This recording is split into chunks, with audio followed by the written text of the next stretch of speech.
Hello and welcome back to Pride of All Europe TV. Today we're just taking a look at the upcoming game this weekend against Crystal Palace, welcoming the Londoners to Old Trafford. Sitting 10th in the league, 3 points is vital in this fixture. Could move us up to 6th depending on other results, but the thing about it is, following last week's defeat at City and going away to Arsenal next, we've got to start picking up some points from somewhere. And home games against sides like Palace, with all due respect to Palace, they're 17th in the league. They've won at Everton this season, which was a good result, and they got a draw at West Brom, which was also a very impressive result. But these are the sort of teams that we do need to be beating at Old Trafford if we're going to have any chance of qualifying for the Champions League. So ahead of, obviously, there's going to be an international break, and then we go away to Arsenal. Ahead of that game, you know, Palace today it's a must. 3 points is a must. So yeah, looking at the team news for that, we've got no Rojo, as we know, who's out for 6 weeks following a dislocated shoulder. No Jones or Evans, who are still injured, always injured. You know, they'll probably be injured for the rest of their lives. Smalling suspended after his red card at City, and Falcao is apparently still unavailable. Again, we touch on Falcao quite often in these videos. Fantastic signing. The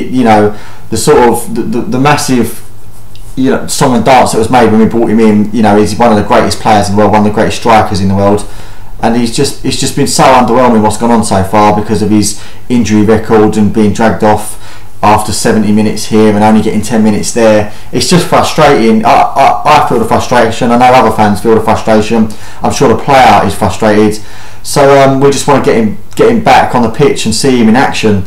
So yeah, for Palace, there's no Jedinak, the captain. He got sent off in their home defeat to Sunderland last week. We know that Dwight Gale and Jason Puncheon are going to be threats to us. They're both really good players that I rate very highly, so we'll have to look out for them. Looking at last season's fixture, it wasn't a very interesting game. We won 2-0, but there was few chances created.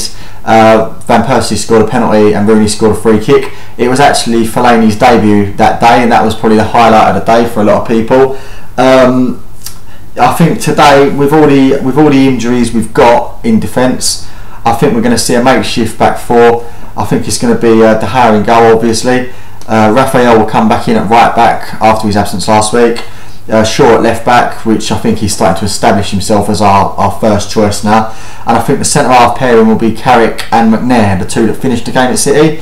Now, Daley Blind, obviously our summer signing, can play. You know, he's comfortable playing in the centre of defence. But I just think that if Van Gaal preferred Blind over Carrick at centre half, he would have done that at City last week.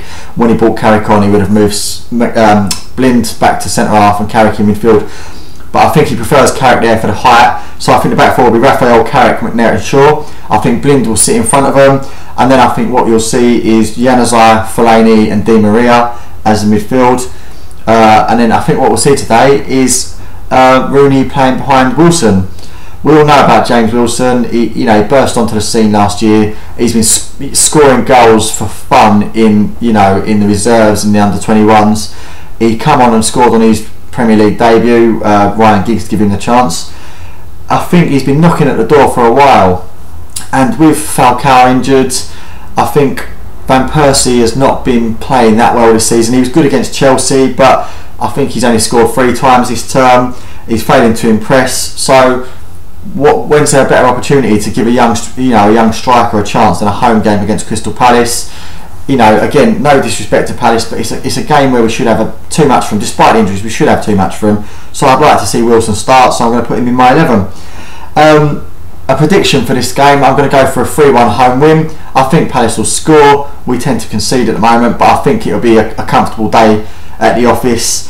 I think we'll create a bag full of chances. Jedinak will be a big miss for Palace. He's a dominant midfielder. He puts a challenge in, so they'll definitely miss out on his his intimidation tactics, if you will. But yeah, a 3-1 home win.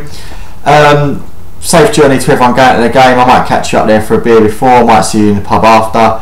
But yeah, follow me on Twitter. It's @NathanW. Continue to watch Pride of All Europe TV. Subscribe to our YouTube channel. And yeah, I'll catch you soon. Cheers.